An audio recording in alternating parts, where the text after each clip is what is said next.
We'll go ahead and we'll open our meeting at 4:01. Have the roll, please. Mr. Cuomo? Here. Mrs. Lee? Yes. Yes, here. Yes, sir. Very good. We have, is everything in our folder that we need? In terms of. Okay, so if you turn to the agenda, I need a motion to approve the agenda, and do we have any additions, Ryan? We had just added items J and K today under Kelsey's section there, which was to, let's see, actually it's item K, right, Kelsey? That's item K, and then also item I, we added like design groups to that, that's for the total. Very good, we can modify that. And then in item G, there actually was just a slight change to that second amount, it was minuscule, but it was just a tiny bit off. So is there a motion to approve the agenda as presented to us? Yeah. A second. Seconded by Israel, we'll have the roll, please. Mrs. Lee? Yes. Mr. Cuomo? Yes. Mrs. Smith? Yes. Just leave there. All right, we had received the minutes of the regular board meeting for March 20th. Is there a motion to approve those minutes as presented to us? I'll move. Moved by Israel. Seconded by Jan.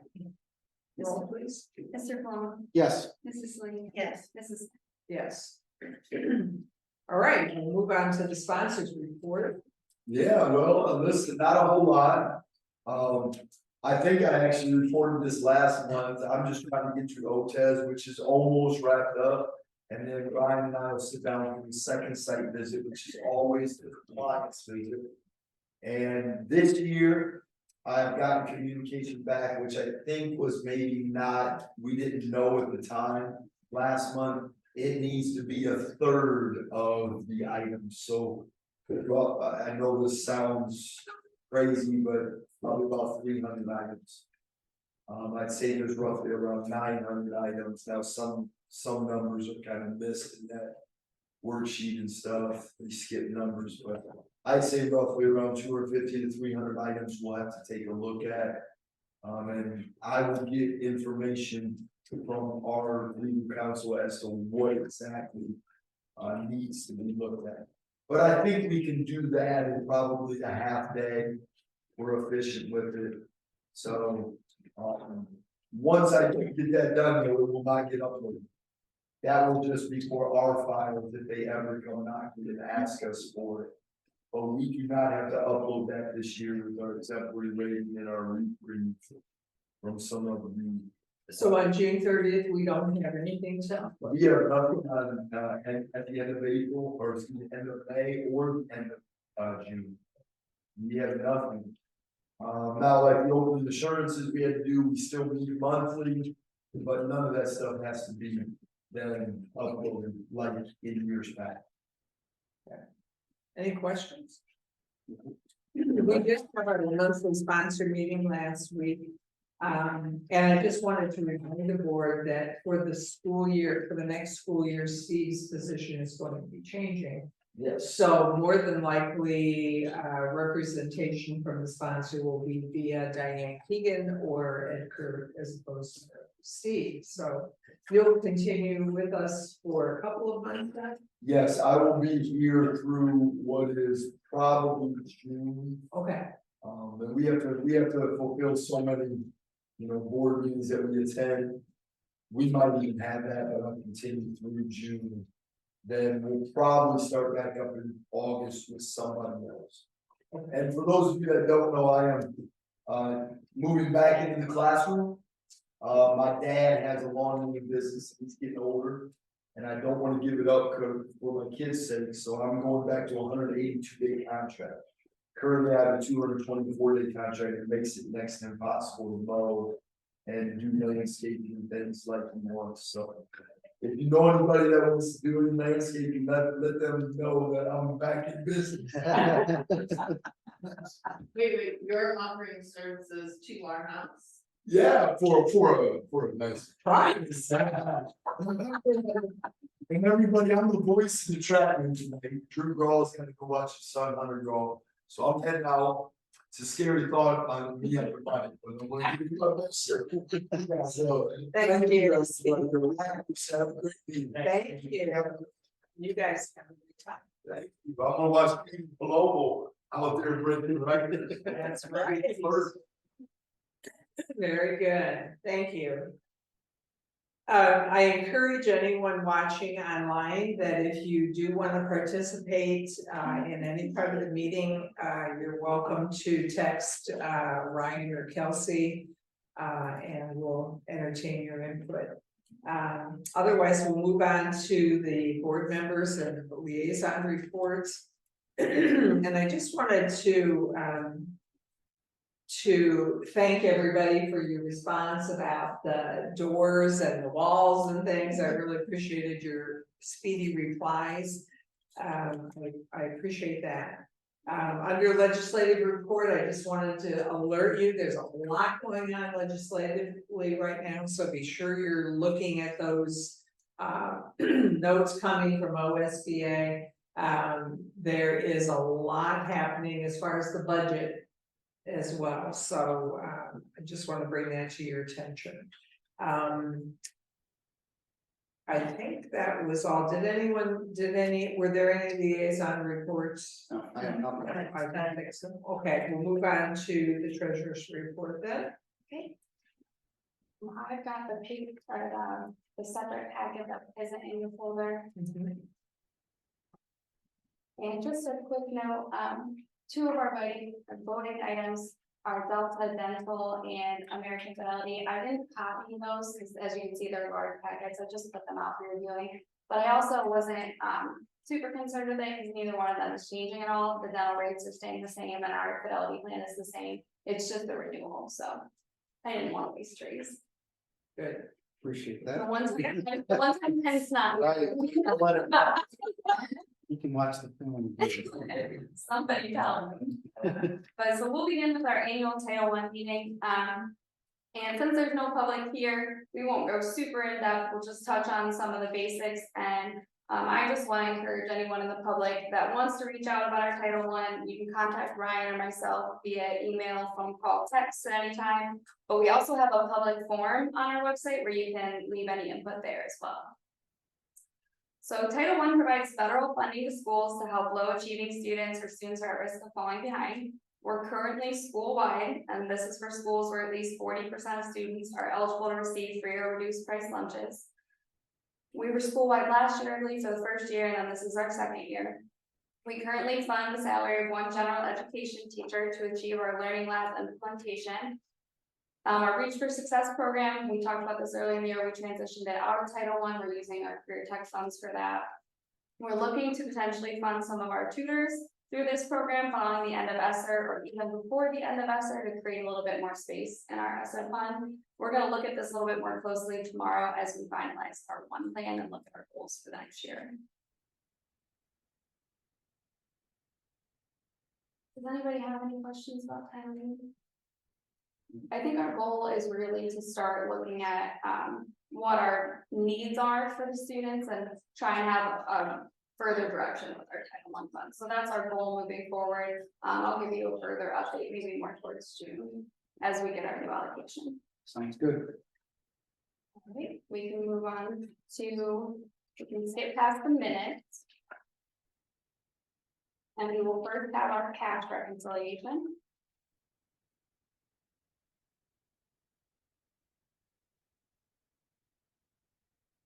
You can see we ended the month with $6,806,219.44.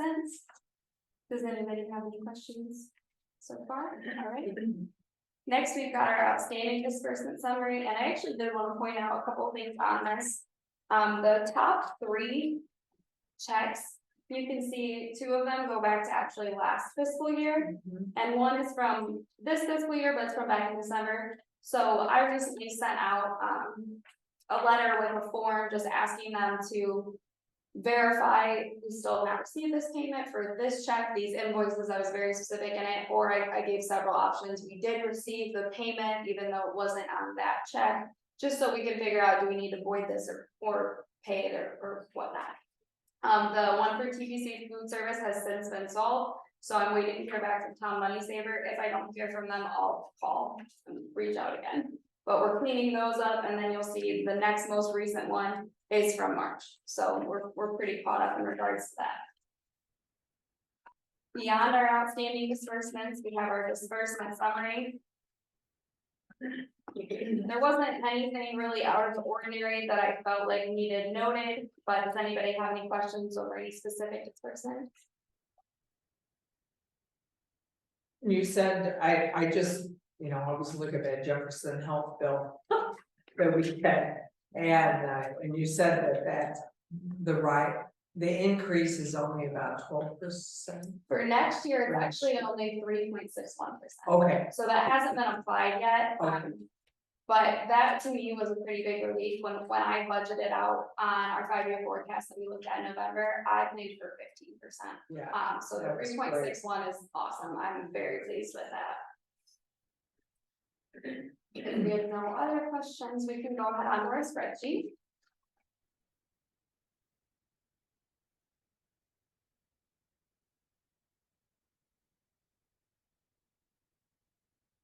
A couple of things to address with the spreadsheet. So one thing I wanted to touch on, because we've talked about it a couple of times, is the rise of our interest that's been getting deposited. We saw a pretty steady increase from June of last year to November. It started to jump a little bit, and it has since recently really increased. So I went into Vista and spoke with them about this, just making sure like this is legitimate, this, and the interest rate for the money market account has simply just gone up. It's gone up significantly. It was 0.1 or something along those lines, and it went all the way to like 0.5. So that jump has just allowed us to gain more interest every month. You can see again our career tech funds, the actual versus our estimate is low, but if you recall, we're just doing that for the sake of trying to be more on target for the year. As you look at the expenses in the bottom right, same for the supplies, it's a little high for the month, but we're still low for the year. And also under other objects, again, we're a little bit low, and that's our lowest yearly percentage, but we will start to catch up as we get our audit expenses. We got an audit bill this month for about 14,000, so that should catch right up. do our gap costs come out of that too? I believe so, but those have already been paid, Okay, so we won't pay that again until next year. We ended the month with a positive $178,076, and I also wanted to note for total FTE, we were about 9 higher than last month, which is great. You'll see that reflected in our foundation payment when we look at it. Hi, Dora. Hello, I apologize, everyone. well, you named that, that's good, I explained your circumstances. My hands now, bitch. Next, I've included our statement of settlement for the month for our foundation payment. What I'd like to look at actually though.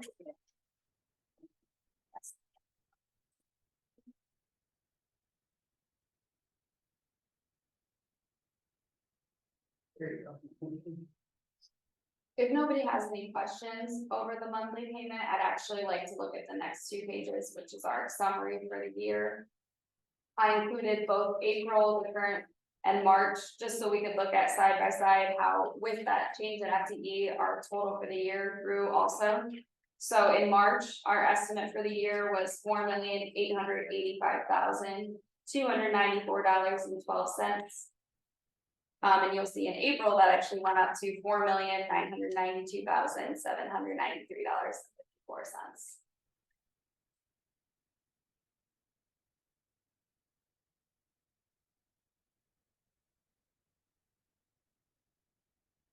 Up is good. Up is good.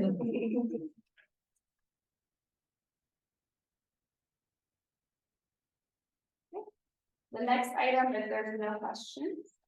Next item on my report is a recommendation to renew our agreement with Townsend Dental for providing full-time staff with dental insurance for the 2023-2024 school year. I had mentioned I just included that over there because the dental rates are staying the same, and it's a fairly large package. Next, we have a recommendation to approve a transfer from the general fund to the 5/16/90/19 fund for $11,963. So for this, 5/16 is the IDA funds, it's the special education federal grant. 90/19 represents fiscal year 19. That would have been the 2018-2019 school year. So there's been a negative amount there since I took over, and I ran a financial detail report today just to verify that there were no expense mistakes on my part. I didn't charge anything to it, and from July 1st, 2021 to today, there have been no charges to it, so I know it didn't come from us. But looking back at the further expenses, it was hard to pinpoint exactly when the deficit was left. But regardless, we have to clean up the account, we can't just leave a negative account, so that's where that recommendation comes from. Are there any? Then when you put that amount in, it's at zero. Yeah, the fund balance will be at zero and it'll take that out of our general fund. Next, we have a recommendation to approve the adoption agreement for our section 125 flexible benefit plan with American Fidelity. The same as with Delta, I've got that right over there. Nothing has changed, we're just continuing our service with them. It's just our annual renewal. And do you understand that that has to do with insurance? Item G, we have approve and ratify the purchase with Gordon Foods for the two amounts of $5,485.49 and $1,678.34 from September 15th, 2022. We've discussed this a couple of times. I know we discussed at the last meeting, but essentially we have kind of a purchasing agreement with HPS that we've approved. But since it went over that $5,000 threshold, it still just made me personally nervous, and I reached out to the attorney and asked, is it necessary to approve it? He said, no, but you can if you'd just like to have that documentation. So we had talked about doing that, so that's what that expense was.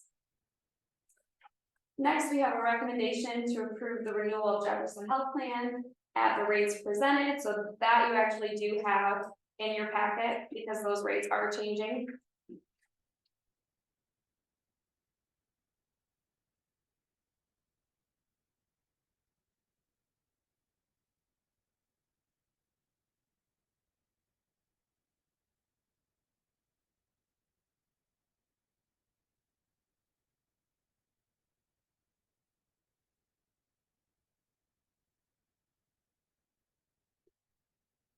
And you'll see, as we discussed, the renewal percentage increase is 3.61%. The amounts do not go up by very much. And I think in particular, when you look at the 15% that staff pays, it really is not a large increase, which is that's a nice relief that helps, our staff really make a difference. The retention bonus that we're getting, really makes a difference when your medical rates aren't skyrocketing as well, so. Item I, we have a resolution to approve a maximum amount of $1 million for the building renovation project through Adina Corporation and Fight Design Group. One thing that I have over there as well, the little block is actually the representation of what's going to be in the walls. That's the level 3, if anyone was interested in looking at it. And then the little shade sample is what we picked for the doors. And when you hold it up, it matches up pretty good. So these are the doors. Yes. Nice. Yeah, when you hold it up to them, I mean, it's pretty on point. Yeah, good. Amazing. Wow.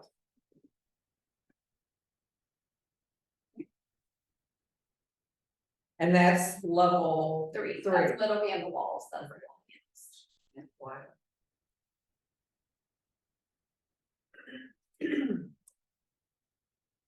Item J, we have a resolution to accept the work order, which is invoice 33019-1. That's your next item in your packet. From Adina Corporation in the amount of $151,492.50. This is our deposit for the doors. We needed to get those ordered as soon as possible, as you know. The timeout was 13 weeks, so pushed us right to the end of our renovation. So we also have a resolution to approve the payment of invoices $1,798 and $1,345 for $8,598.75 and $8,401.25 to Bike Design Group respectively. So these are getting approved retroactively. We have paid these. We did approve the proposal from John Fike, which included a financial proposal and an estimated amount. But we're still gonna go back and approve these exact amounts that are over the $5,000 threshold. So we figured we would include them. I think it's really helpful too, Kelsey, to have those invoice numbers. Yeah, So we can look at the minutes and then make those connections. Yeah. absolutely. We know what we've approved. Exactly, so thank you for that. We had some discussion, if you look at number I, we had some discussion between Ryan, Kelsey and I. As to whether we would approve an amount. Exactly according to what John is predicting the project will cost, which is $966,000. And it seemed to be, since we know we have $1 million that we can allot for it. Rather than going back and forth and having to worry about staying under that 966,000 just for the sake of. It just seemed more practical to state that. Because there's always $1 million. gonna be something that's gonna come up. Exactly, and then they don't have to worry about it in terms of that, so.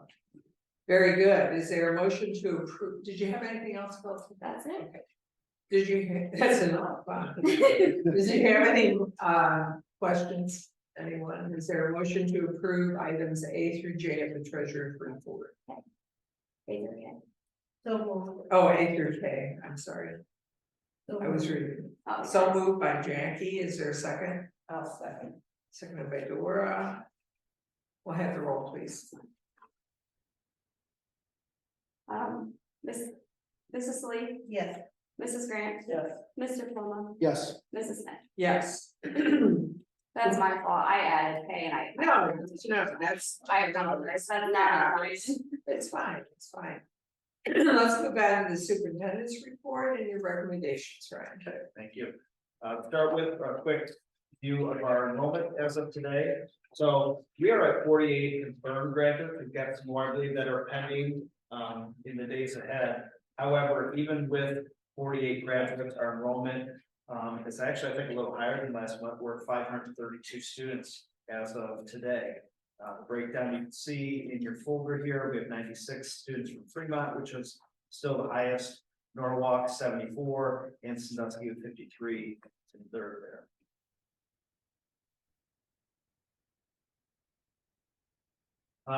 Kelsey has kind of already given us a lot of the updates there in regards to the construction project. But we're still on a good timeline here. They're moving forward. As she said, the doors were the biggest concern because there's a 13-week turnaround with the doors. And we did decide to move forward with level 7 on the doors and level 3 on the walls, which we feel provides us with a safe option, but also at the same time allows us to stay within that $1 million budget that we're looking at. Looking at next year, our school time, we're looking at adjusting that. And part of that is due to changes at Margaretta. They're adjusting their school times, which will allow them to run 2 bus routes in the morning and afternoon. So their students are going to be starting at, I believe, 7:35 is their start time, and it ends at 2:38. So to make sure that we've got staff here when students are getting off the Margaretta bus, I'd like to move our staff time up 15 minutes to accommodate that.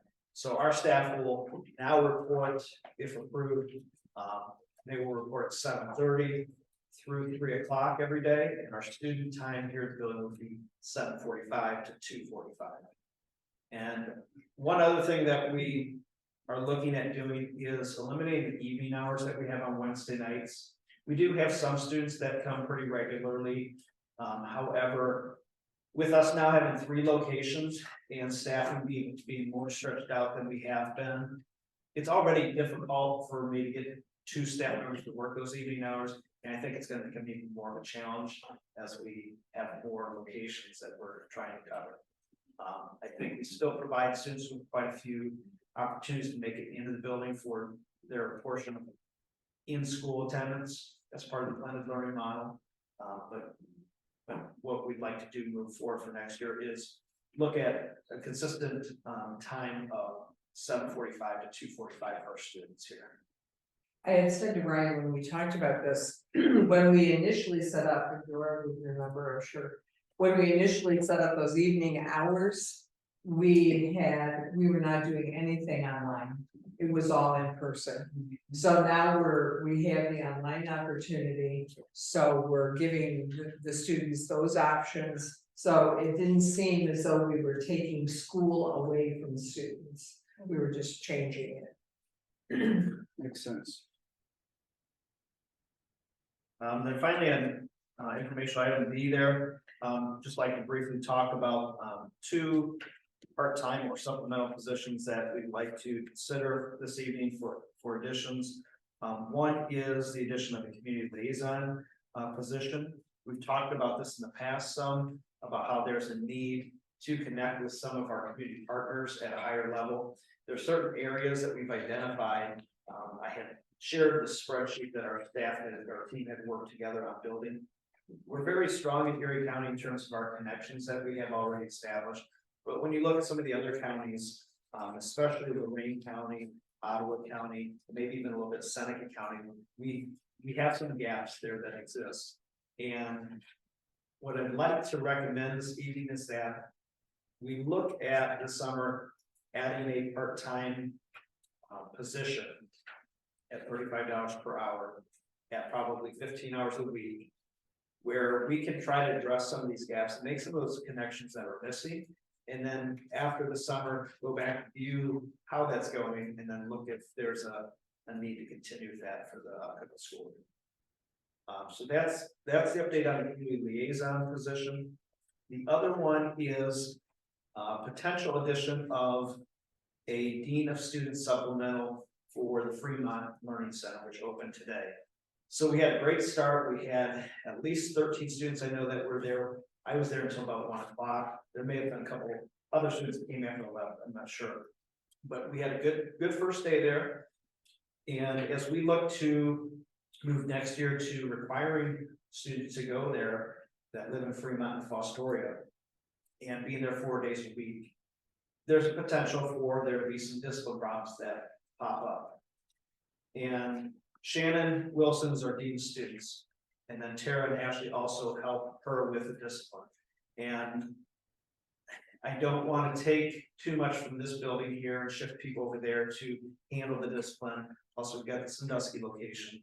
And I think our best option is to take one of our staff members that may end up being there, and we would obviously post this position, but have one of our staff members be the dean of students at the Fremont location and handle any discipline problems that pop up there. Now, we would still have the ability to assist that person with our admin team here, but I think that would help us out having 3 locations. So that's a recommendation that we will be voting on this evening. And which resolution is that? That one is coming down, let's see. So people can look at. M is the dean of students, Yeah. $3,000 for the school year. That would be a supplemental, and it's a supplemental, would require additional hours outside of the school day because there's phone calls, discipline forms to do in addition to that staff member's current role, whoever it may be. And then the community liaison position is L for the second.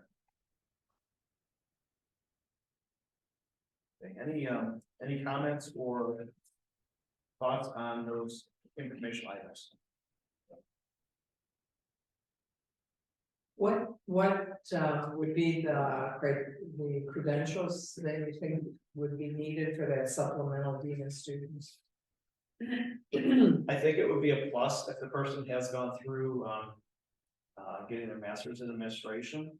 I think it's a plus. Don't know if it's necessarily a requirement, but I think it would be a plus, definitely. So when we post it, how are we posting it as far as?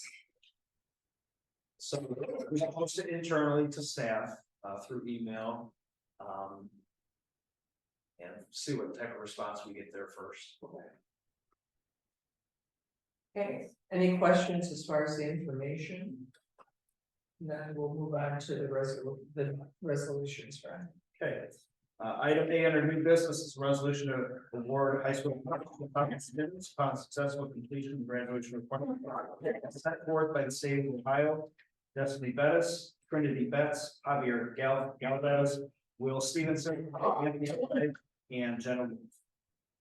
Item B is a resolution to adjust the March 2023 approval to accept the bid from Northern Buckeye Educational Council for $36,735.81 for managed internet broadband services for the next 3 school years, as determined by our E-rate matrix. So the difference here was we had approved it at 85%, where the E-rate was going to cover 85%, and we later found out that it's going to be 80%.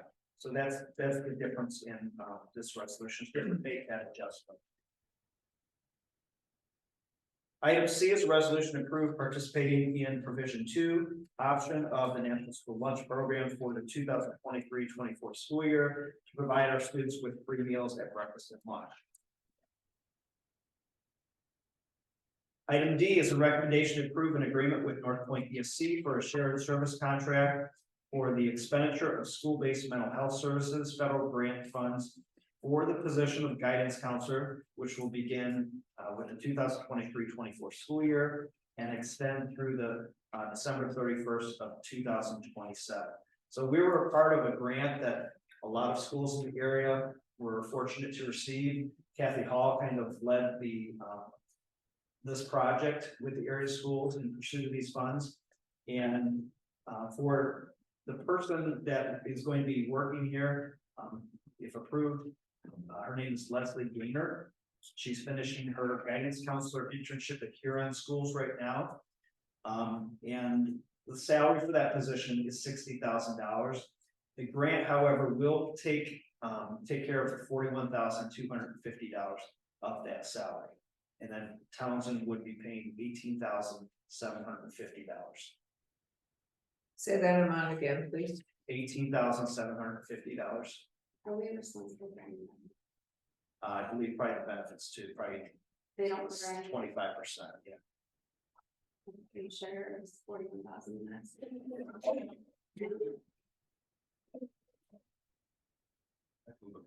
The agreement details on that, which are in the folder.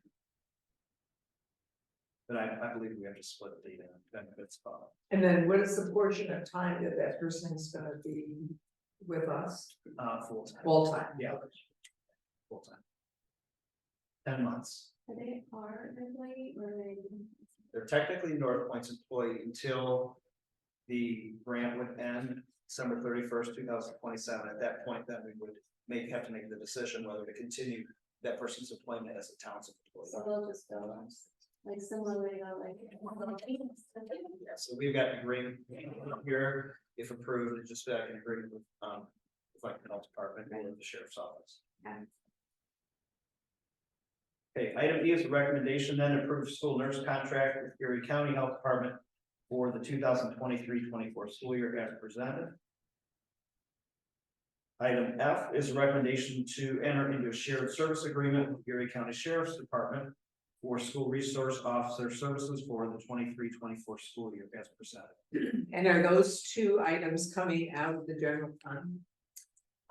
No, actually, the school nurse is currently out of Title IV. And as of right now, our resource officer is still out of Esker. So eventually that'll go away, but for now, they're still It'll budgeted. still be this year. Okay. Yep. And then we have a recommendation to enter a shared service agreement with Margaret Local School District for science teacher services for the 23-24 school year. And that is Brian Ringholz. And I believe we are paying 3/8 of that position. Item H is recommendation to enter into a shared service agreement with the Margaret Local School District for EMIS coordinator services for the 23-24 school year. That is Francis Kramer, and we are responsible for half of the contract there. Item I is a resolution to set tuition for out-of-state students at an annual cost of $6,000 to be prorated in the event of a late enrollment or early withdrawal in accordance with revised code 3314.06 and policy 241.6. Now, this is coming about because we have been contacted by International Sports Academy, ISA, who will be training top level athletes at Cedar Point Sports Center next year. Their athletes are going to come from other states, possibly even other countries. They're going to be coming from all over. And these students are going to reside in the dorms in Sandusky for the entire school year while they're training. And they wanted a flexible option for an educational option for these students. And one of the options that they're considering for their students is Townsend.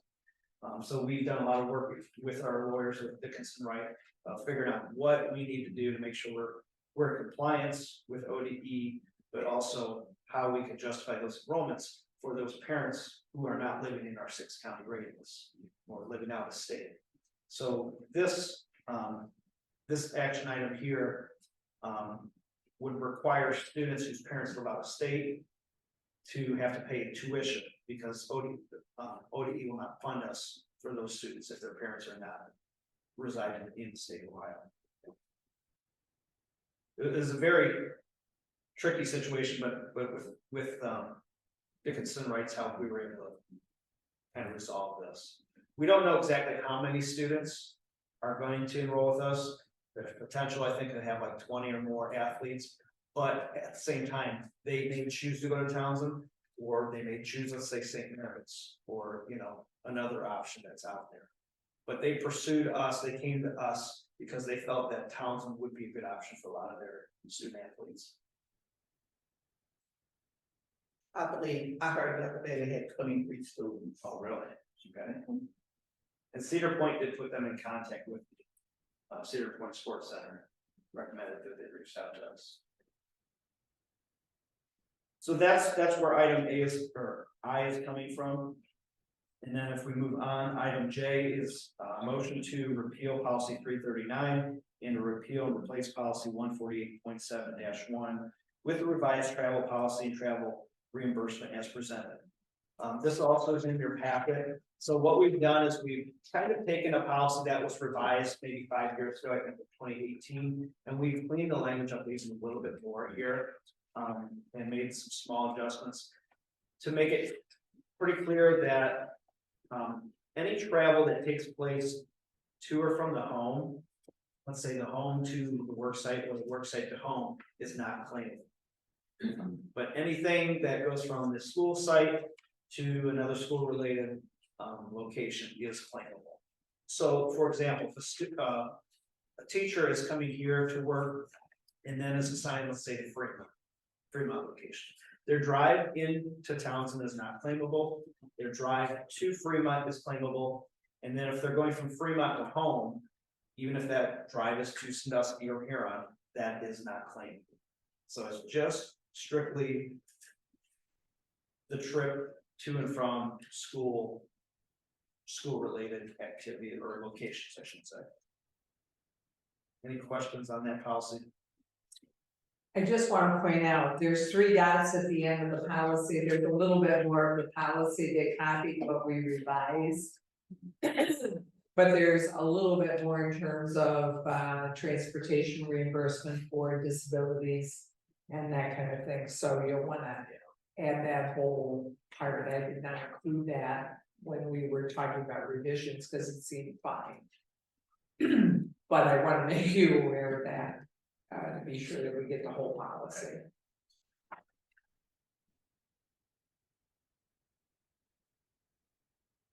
I will say we have one staff member who does have the authorization to have their home be their work base, our school psychologist, Kristen Fallow. And for hers work, we will be approving a separate exhibit B tonight that clarifies or specifies the language that says basically that when she drives from her home base, which is home, to go meet a student for testing purposes, that drive to and back is claimable. However, when Kristen comes to Townsend, which is maybe once a week, she reports to the site and back, that will not be. So meetings with students elsewhere, yes. drive to school and back is not. And I had a conversation with her today and she was very understanding. Was it critical? Okay, good. Okay, item K is a recommendation to enter a professional development agreement with Sarah White Summers for ELL professional development as described in the agreement presented. I've shared this with you in the past. Are there any follow-up questions to that? Okay, I agree. All right, item L is a resolution to permit the superintendent principal to hire a part-time position for community liaison for June of 2023 through August of 2023 at an hourly rate of $35 per hour. Item M is a resolution to permit the superintendent principal to hire for the new supplemental position of dean of students for the Fremont Learning Center for the 2023-24 school year at an amount of $3,000. And then item N is a resolution to change the teacher workday to 7:30 a.m. to 3 p.m. and the Townsend school building hours for students then would be 7:45 a.m. to 2:45 p.m. for the 2023-24 school year. Item O is a recommendation to approve summer work days for our teachers at a rate of $250 per hour, or per day, at the discretion of the superintendent principal on an as-needed basis to assist with overcoming student learning loss in connection to COVID. So just to clarify there, we're looking at 3 teachers per day, Tuesdays, Wednesdays, and Thursdays over the summer at a rate of $250 per day. And those 3 teachers, we are currently looking at putting one here, which is actually going to be in the front of Margaretta's building because our building is going to be under construction, and then one at Sandusky and one at Fremont each day. Okay, item P is a recommendation to approve the teacher salary schedule, administrative schedule, and non-administrative schedule for the 23-24 school year as presented. Item Q. And then I just wondered Yeah. that you had a copy of, and we talked about that before, so. There were just minor changes, just to, like we moved psychologists to the other column, just because it's not an administrative position, and I know last year we had a conversation about, well, why is it up in the administrative one? So pretty much we just cleaned it up. Just made it a little bit more organized. Okay. Item Q is recommendation to approve Eileen Wiedenhoff for part-time position for front door monitor code screener rate of $20 per hour for the month of July 2023 as assigned by the superintendent. So Eileen is going to be transitioning, as long as it's approved here shortly, transitioning into the administrative assistant position in August. Robin Dar is retiring this summer, and as part of that, Robin's actually going to be done working in June, I believe June 21st. So Becky Wiedenhoff is going to need some help in the month of July up front.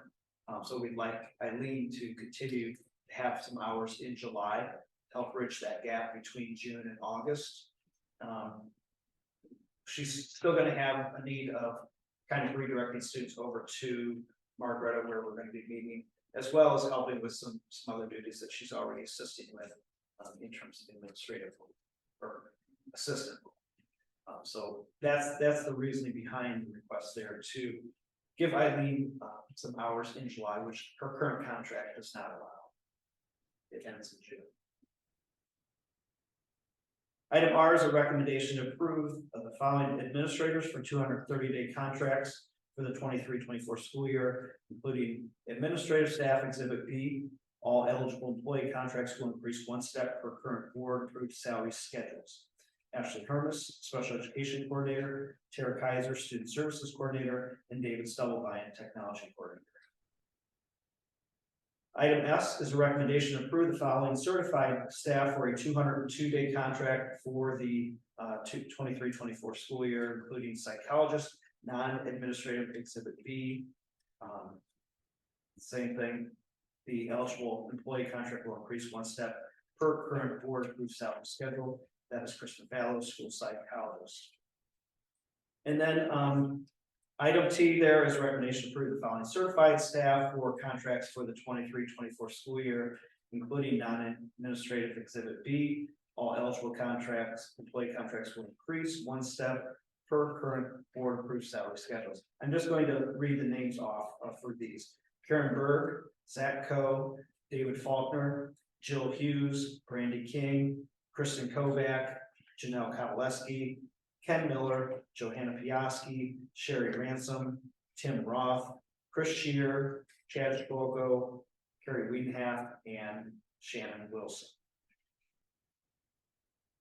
Item U is recommendation to approve the following classified staff for contracts for the 23-24 school year, including non-administrative staff, exhibit B. All eligible employee contracts will increase one step per current board approved salary schedules. We have Carrie Bernard, Barb Boyd, Bob Hamilton, Cindy Borshowski, Asian Redding, Eileen Wiedenhaft, Rebecca Wiedenhaft, Karen Zirkle, and Larry Zirkle. Item V is a recommendation to approve the following part-time hourly contracts for the 23-24 school year. Sandy Carroll, tutor, Charlene Marchitect, data entry assistant and success plans, Judy Protzman, food services and sanitation, Betty Schweifer, assistant treasurer payroll, Ann Stream, general education teacher, and Sarah White Summers, testing coordinator. Item W is recommendation to approve the following supplemental contracts for the 23-24 school year. Ken Miller for CDI coordinator and David Faulkner for CDI supplemental. And then finally, item X, recommendation to approve the following certified staff or contracts for the 23-24 school year, including non-administrative staff exhibit B. This would be Hannah Edwards and Nicole Carr.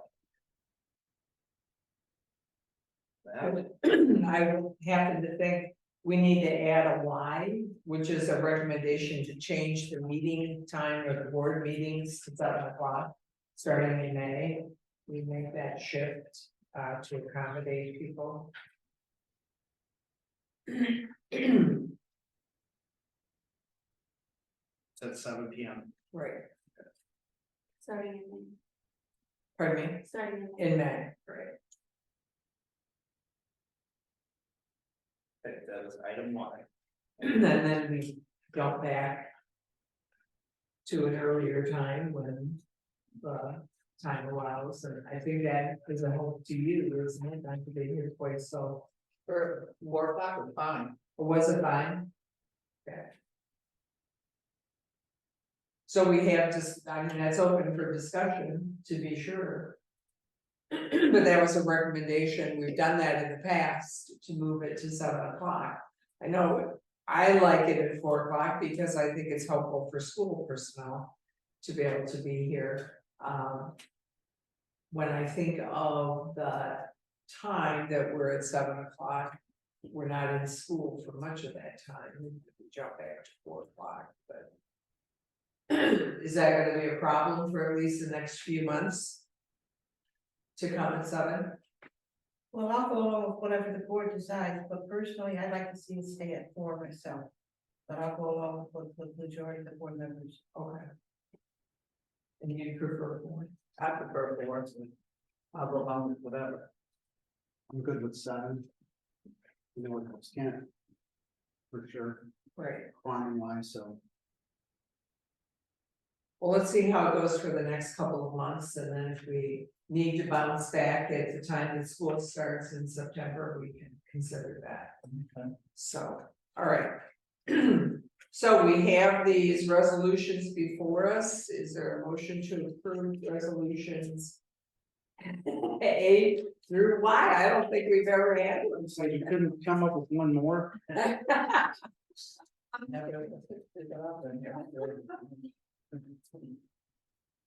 Is there a motion? I'll move. Moved by Israel, is there a second? I'll second. Okay. Get to the end of here, I gotta get to that. Okay, Israel. Dora, all right, we have a roll, please. Mr. Cuomo, Yes. Mrs. Grant, Yes. Mrs. Lee. Yes. Mrs. Smith. Yes. At this time, I would ask that we move into an executive session to discuss the evaluation and employment of a school employee. I'm moving. Moved. By Gerald, second by Doyle.